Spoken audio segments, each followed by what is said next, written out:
PhD degree অর্জন করায় খ্যাতিমান সাংবাদিক ইমরান আনসারীকে সংবর্ধনা দেওয়া হয়েছে। নিউ ইয়র্ক সিটিতে বিভিন্ন পেশাজীবীর উদ্যোগে এই সংবর্ধনার আয়োজন করা হয়। এই সময় অতিথিগণ ইমরান আনসারীর লড়াকু মানসিকতার প্রশংসা করেন। বিস্তারিত রিপোর্টে।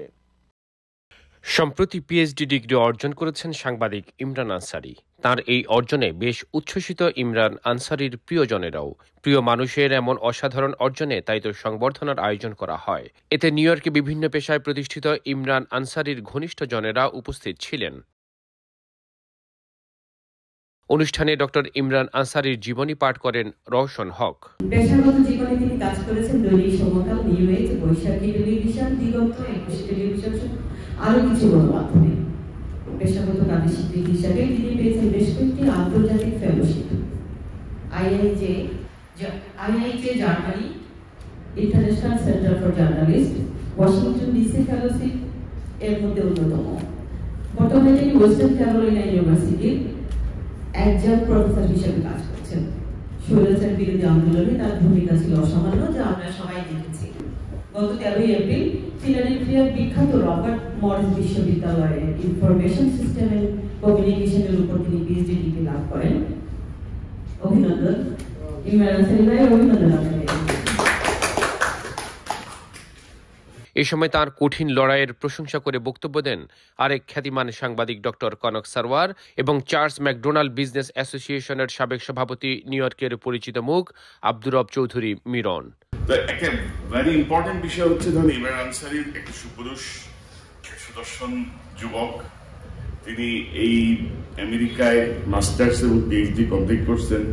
কোনো ব্লন্ড নারীর হাতছানিতে পড়েন নাই, এটা একটা আমাদের জন্য একটা বড় পাওয়া। আজকে যে আমরা যে পর্যায়ে আসছি, এটা আসলে অনেক কষ্টসাধ্য ব্যাপার। যারা আমরা প্রবাসে আছি, প্রবাস জীবন যারা আমরা কষ্ট করি, ফ্যামিলি মেনটেন করে পড়াশোনা করা অনেক কঠিন, অনেক কঠিন। আর পড়াশোনা তো সে নর্মাল পড়াশোনা করা হচ্ছে, সে পিএইচডি করছে, তো পিএইচডি তো আরো অনেক কঠিন। ইমরান আনসারী সাংবাদিক হিসেবে পরিচয় প্রথমে, পরে তো বন্ধুত্ব, আমরা একসাথে অনেকগুলো কাজ করেছি। আজকে আমার জন্য খুব খুশির খবর যে সে ডক্টরেট করেছে, পিএইচডি করেছে, এবং আমরা স্বাগত জানাচ্ছি এবং তার ভবিষ্যৎ সুন্দর হোক। তিনি এই ক্ষেত্রে যে কাজগুলো করছেন। অনুষ্ঠানটি সঞ্চালনা করেন ডক্টর শওকত আলী। ইমরান আনসারীর সাংবাদিকতা এবং শিক্ষকতা এবং গবেষণার ভিতরে আমরা অনেক একটা সুন্দর সম্মেলন আমি সবসময় পেয়েছি। আমরা ইমরান আনসারী পিএইচডি করেছে, শুধু একটা অ্যাডভাইস থাকে যে ভাই শুধু নিজের সুখ সমৃদ্ধি গাড়ি বাড়ি নিয়ে যেন আমরা না থাকি। আমরা অত্যন্ত গরিব দেশের একটা মানুষ, এর জন্য আমরা ভাগ বটরা করি সবার সাথে। ইমরান আনসারীর অর্জন ও মানবতা নিয়ে স্মৃতিচারণ করেন মানবাধিকার কর্মী কাজী ফৌজিয়া। কিন্তু আমি যখন বিপদে পড়ি, আমার যখন খারাপ লাগে শরীর, আমার যখন হসপিটালে যাইতে হয়, চোখ বুঝে একটা মানুষকেই আমি কল করি, সেটা হলো ইমরান আনসারী। যত ব্যস্ত থাকুক, দৌড়ের উপর থাকুক, লন্ড্রিতে কাপড় দিয়ে রাখুক, ইমরান আমাকে হসপিটালে নামাই দিবেই দিবে। এটা একদম অলিখিত চুক্তির মতো। কবি কাজী জহিরুল ইসলামের কণ্ঠে ছিল ইমরান আনসারীকে নিয়ে অকুণ্ঠ প্রশংসা। ইমরান আনসারী যে বিষয়ে পিএইচডি করেছে, ইউক্রেন ওয়ারফেয়ারের সোশ্যাল মিডিয়ার যে ইমপ্যাক্ট ইস্যু নিয়ে, সোশ্যাল মিডিয়াতে অ্যাডভান্স পর্যায়ে আমরা চলে আসছি, আর্টিফিশিয়াল ইন্টেলিজেন্স। তো সোশ্যাল মিডিয়ার ইমপ্যাক্ট এরকমই হয়, অনেক সময় ভীষণ নেগেটিভ হয়। এ সময় অতিথিগণ ইমরান আনসারীর কর্মময় জীবনের নানা দিক তুলে ধরেন। আর আমেরিকাতে আপনি আসতে পেরেছেন, এটা একটা সৌভাগ্যের ব্যাপার। আমেরিকা একটা degree, you can sell any place, any country in the world, এবং ওইটা আলহামদুলিল্লাহ উনি ধরে রেখেছেন। এবং উনি তো আমাকে বলছেন, আমি পলিটিক্যাল সায়েন্স ব্যাকগ্রাউন্ডের, আমি বললাম যে আপনাকে একটু রিয়ালিস্টিক হতে হবে, এবং পলিটিক্যাল সায়েন্সে এই দেশে পিএইচডি করলে যে চ্যালেঞ্জিং অবস্থাটা, সেরকম একটা অসম্ভবকে উনি সম্ভব করেছেন। আমি জেলাস। আমি ওনার পরিবারকে খুব কাছ থেকেই চিনি, জানি। তো ওনার পুরো পরিবারটাই আসলে খুব পজিটিভ একটা পরিবার, সেখান থেকে উনি অনেক সাপোর্ট পেয়েছেন। তো ভাবি আসেন, ভাবিকে ধন্যবাদ। অসাধারণ একজন মানুষ, অসাধারণ বাবা, সবকিছু মিলিয়ে তাকে শ্রদ্ধা করতেই হয়। আমরা যেটা বললে যে আমাদের গর্ব করার একজন মানুষ রয়েছে ইমরান আনসারী, আমরা তাকে অবশ্যই গর্ব করবো।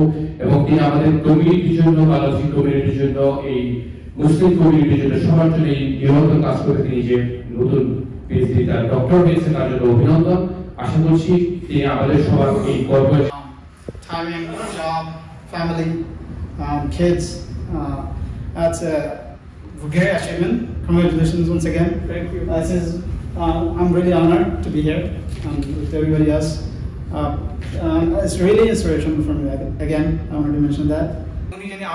সামনে এগিয়ে দিতে পারে। তবে তার মধ্যে একটা জিনিস আছে, আমি বিভিন্ন সময় আলোচনা এবং কথা বলতে বলতে যতটুকু বুঝেছি যে বাংলাদেশে রাজনীতি করার তার একটা ইচ্ছা অবশ্যই আছে। তো আমি অনেকেই এখানে দুইভাবে কথা বলেছেন, কেউ কেউ বলেছেন উনি রাজনীতিতে এগিয়ে যান, রাজনীতি করুন, আবার কেউ কেউ বলেছেন যে একাডেমিক কাজ করে যাতে করে দেশকে আরো সামনে নিয়ে যেতে পারে।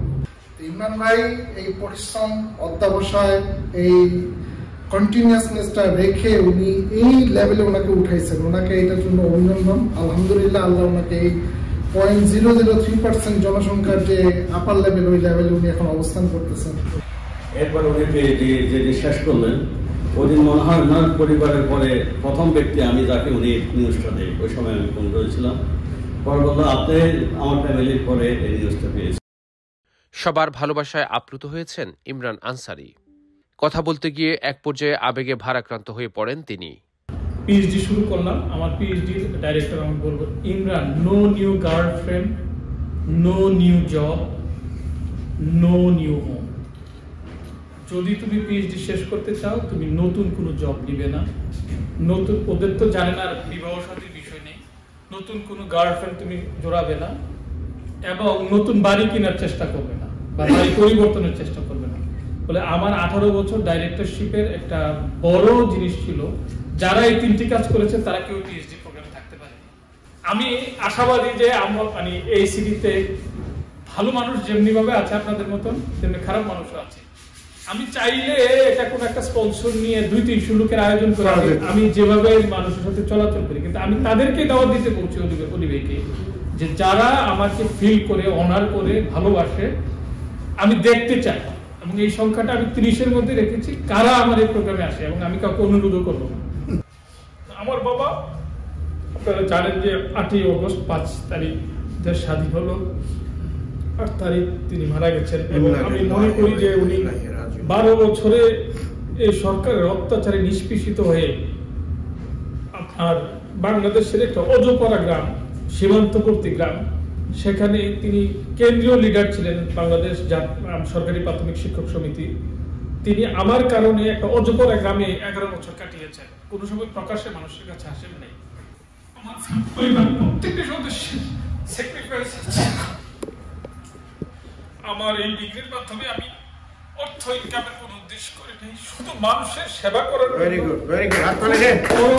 পরিসরে কাজ করার জন্য আমি এই ডিগ্রি করেছি। আল্লাহ আমার ডিগ্রি কবুল করেন, সবাই দোয়া করবেন, এবং আমার মধ্যে যাতে কোনো অহংকার না আসে এই ডিগ্রির পর।